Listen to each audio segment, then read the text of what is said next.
खुलुमबाय लोगोफोर, गोजोन फुंबिलि बयनिसिमबो। नोंथांमोनखौ डियार ब्रह्म चेनेलाव आरो फिन खेबसेबाव बयखौबो बरायनाय जाबाय। आं दिनै नोंथांमोननि सिगाङाव आरोबाव माखासे गोदान खौरां लानानै फैबावलायबाय। आसा खालामो नोंथांमोनहा खौरांखौ खोनासंनानै मोजां मोनगोन। गिबि खौराङावनो दङ खुकुरमारियाव गरखा भवन आरो गरखा हारिमुवारि बिजिरसं मिरुनि अन्थाइ खाम्फा गायसनदों। बिटिआर गोजोन गोरोबथानि सायाव बिथा खालामनानै बुधबाराव चिरां जिल्लानि काजलगावनि खुकुरमारियाव गरखा भवन आरो गरखा हारिमुवारि बिजिरसं मिरुनि अन्थाइ खाम्फा गायसननाय जायो।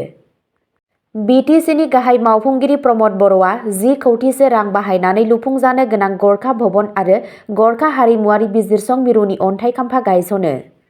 अन्थाइ खाम्फा गायसननानै प्रमद बर'आ बुङो, बिटिआर गोजोन गोरोबथानि सायाव बिथा खालामनानै बर' हारिजों लोगोसे बिटिआर ओनसोलाव थानाय गुबुन हारि माहारिनि समान जौगाथायखौ नोजोर होनानै मोनसे बिजिरसं मिरु आरो गाव गावनि हारि माहारि दानायखौ लुफुंनांगौ होनना मख'नाय जादोंमोन। बे खामानिनि बाहागो महरै बिटिसि खुंथायनिफ्राय गुबुन हारि माहारिनि मुङाव न' लुनाय आरो हारिमुवारि बिजिरसं मिरु फसंनो जागायजेननाय जादों। अन्थाइ खाम्फा गायसननाय हाबाफारियाव सिडलीनि एमएलए निर्मल कुमार ब्रह्म, मावफुं सोद्रोमा रनजित बसुमतारी, सायखं बसुमतारी, सजल सिंह, विल्सन हासदा, काउन्सिल माधव सेत्रीमोनहा बाहागो लादोंमोन। नैथि खौराङाव दङ बङाइगाव रिफाइनारिनि गाहाय हाबग्रा दरखंनि मोखाङाव ट्रेड इउनियनफोरा हरताल खालामदों। इन्डियान अइल कर्परेसन सिङाव थानाय बङाइगाव रिफाइनारि अथ'रिटि आरो रिफाइनारिनि साखाथियाव खामानि मावनाय ठिकादारनि एजेन्सिनि सिङाव खामानि मावग्रा लेबार इउनियनफोरनि गेजेराव सोलिबाय थानाय जेंनाया सोलिगासिनो दं। दिनैसिमबो गोबां मावसाफोरा बिजिआर संयुक्त श्रम मन क'अर्डिनेशन कमिटिनि दैदेननायाव बङाइगाव रिफाइनारि बिबानगिरि आरो रिफाइनारिनि ठिकादारफोरनि गौथुमनि हादोरारि बेरेखा बिथांखिफोरनि बेरेखायै रिफाइनारिनि गाहाय हाबग्रा दरखंनि मोखाङाव फुंनि 10 रिंगानिफ्राय सानजौफुनि 12 रिंगासिम 2 घन्टा धर्ना होयो। सोमावसारग्रा मावसाफोरा अजद होदोंमोन दि बङाइगाव रिफाइनारिनि बिबानगिरिफोरा पिकेएम मुंनि मोनसे ठिकादार एजेन्सिजों गोरोन्थियै लोगो जादोंमोन आरो 3 मावसाफोरखौ गोरोन्थियै साख्रिनिफ्राय बोख्लायदोंमोन। बिसोरनि गेजेराव जयमुल बसुमतारी मुंनि सासे मावदांसाया साख्रि गोमानायनि उनाव गोसोनि नारसिनथायजों हार्ट एटेक जानानै रुंसारि जादोंमोन। नखरनि सासेल' खामायनो हानाय मावदांसा जयमुल बसुमतारीनि रुंसारि जानायनि उनाव नखरनि रांखान्थियारि थासारिया लोरबां जाबाय। बङाइगाव रिफाइनारिनि संयुक्त श्रमिक समितिनि नेहाथारि दिलीप रायआ बुङो दि दिनै जयमुल बसुमतारीया पिकेएम ठिकादार गौथुमनि मावदांसा बेरेखा गसंथानायनि जाहोनाव अबथिरायै जिउ खोमानांनायखौ बोजबना लादों। बेनिखायनो रुंसारि मावदांसा जयमुल बसुमतारीनि नखरा बिथांनि सासे हाबा जायै बिब' बिनानावखौ आजिरा खालामनो दाबि दैखांदोंमोन। बङाइगाव रिफाइनारि कम्बाइन्ड वार्कार्स क'अर्डिनेशन कमिटिनि लेबार दैदेनगिरि आरो मावथिफोरा पिकेएमनि ठिकादार कम्पानिखौ सुबुं माहारिनि थाखाय बङाइगाव रिफाइनारि बिबानगिरिफोरखौ नारसिननो खावलायदों। बे समावनो भारत सरकारनि लेबार एन्ड इमप्लयमेन्ट बिफाननि गुवाहाटीआव थानाय स्टेट एसिस्टेन्ट लेबार कमिसननि मावख'आ मैया मोनसे बिबुंथि फोसावनानै बङाइगाव रिफाइनारिनि गाहाय हाबग्रा दरखंनि मोखाङाव खामानि मावग्राफोरा 2 घन्टा धर्ना होनाय हरतालखौ आयेन बेरेखा होनना फोसावो। बिबुंथियाव बुंनाय जादों दि दारिमिनारि नांलायनाय आयेन 1947 नि धारा 22(1) नि सिङाव मैयानि जायगा सोमावसारनाय हाबाफारिखौ सिफायनाय जादों, जायनि जाहोनाव बे जायगानि हरताल हाबाफारिखौ आयेन बेरेखा मानिनाय जायो। बेनि अनगायैबो बङाइगाव संयुक्त मावथिफोरनि गोरोबलायनाय आफादखौ 1947 मायथाइनि दारिमिनारि नांलायनाय आयेन 22 नि राहाफोरखौ मानिनो नाङा आरो थांखि लानाय हरताल बायदि सोमावसारनाय हाबाफारिफोरखौ सिगांथिं लांनो नाङा होनना बोसोन होनाय जादों। बेयो बङाइगाव रिफाइनारि सामलायगिरिफोरनोबो खौरां हरदों आरो बिथांमोनखौ सावरायनायनि गेजेरजों गासैबो जेंनाखौ गोजोनै सुस्रांनो खावलायदों।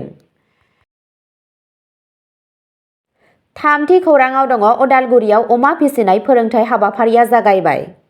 अदालगुरिनि एसबिआइ रुरेल इमप्लयमेन्ट ट्रेनिं फसंथानाव अमा फिसिनायनि सायाव सप्तासेनि फोरोंथाय हाबाफारि जागायबाय। बिटिसिनि जुनार फाहामथाय आरो जिब जुनार सिबिनाय बिफानजों खुंजानाय बे हाबाफारिया 21 जानुवारिनिफ्राय 27 जानुवारि 2025 मायथाइसिम सोलिगोन।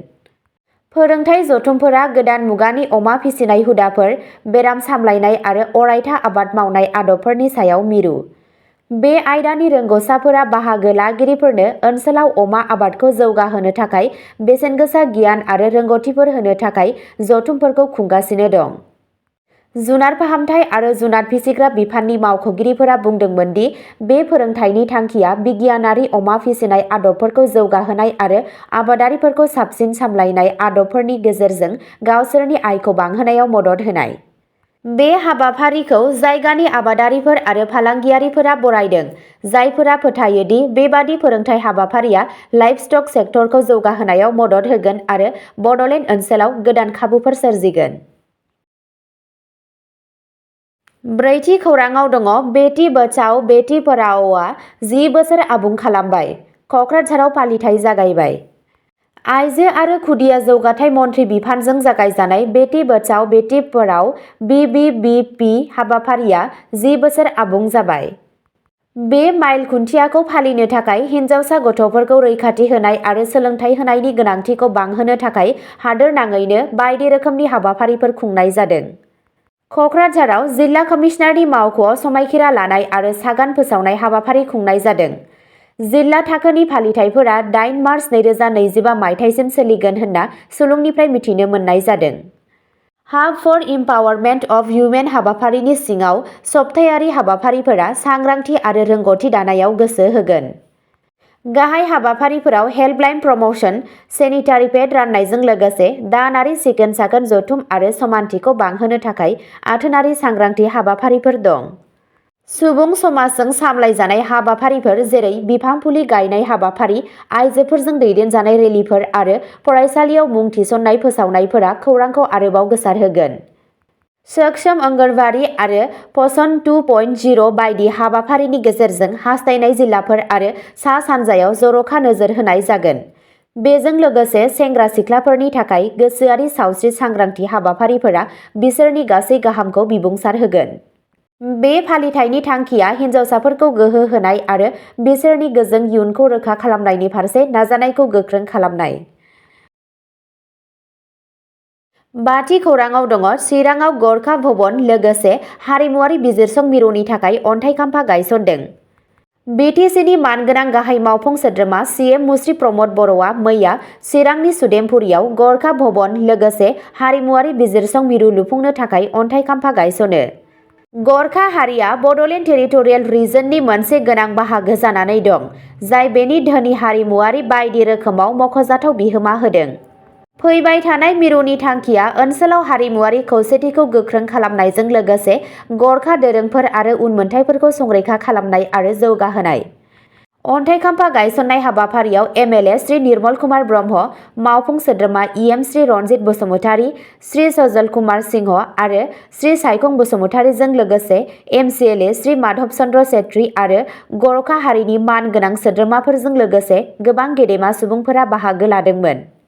बे हाबाफारियाव बाहागो लानानै श्री प्रमद बर'आ BTRनि समाजारि आरो हारिमुआरि बिथिङाव गरखा हारिनि गोनांथार बिफावनि सायाव नोजोर होयो आरो बिसोरनि जौगानाय आरो हारिमुआरि संरैखाथिनि थाखाय मदद होबाय थानो खोथा होयो। गोदान गरखा भवन लोगोसे हारिमुआरि बिजिरसं मिरुआ फैबाय थानाय बोसोरफोराव सुबुं समाजनि थाखाय खौसेथि आरो दावगानायखौ बांहोनायजों हारिमुआरि हाबाफारिफोर आरो बिजिरसंनायनि मोनसे गाहाय मिरु जानायनि मिजिं थिजादों। द'थि खौराङाव दङ ASSEBआ HSनि सेथि बोसोरनि आनजाद 2025 नि आनजाद रुटिनखौ फोसावबाय। आसाम रायजो फरायसालि सोलोंथाइ बर्ड ASSEB खोन्दो 2 गोजौसिन गेजेरारि HS सेथि बोसोरनि आनजाद 2025 नि थाखाय मावख'आरि फारिलाइ फोसावदों। आनजादफोरा 6 मार्च 2025 मायथाइयाव जागायगोन आरो 29 मार्च 2025 मायथाइयाव जोबगोन। बे फोसावथायखौ 21 जानुवारि 2025 मायथाइयाव फोसावनाय जादों। आनजादफोरा मोननै शिफ्टआव खुंजागोन। फुंनि शिफ्टआ फुंनि 9 रिंगानिफ्राय 12 रिंगासिम आरो सानजौफुनि शिफ्टआ बेलासिनि 1:30 रिंगानिफ्राय बेलासिनि 4:30 रिंगासिम। ASSEBआ HS सेथि बोसोरनि आनजाद 2025 नि थाखाय अनलाइन फर्म फिल-आप पर्टेलखौ खुलिफिननायनि सोमोन्दै मोनसे फोसावथायबो फोसावदों। बे पर्टेला 22 जानुवारि 2025 निफ्राय 30 जानुवारि 2025 सिम बेलासिनि 5 रिंगासिम मोननो हानाय जागोन।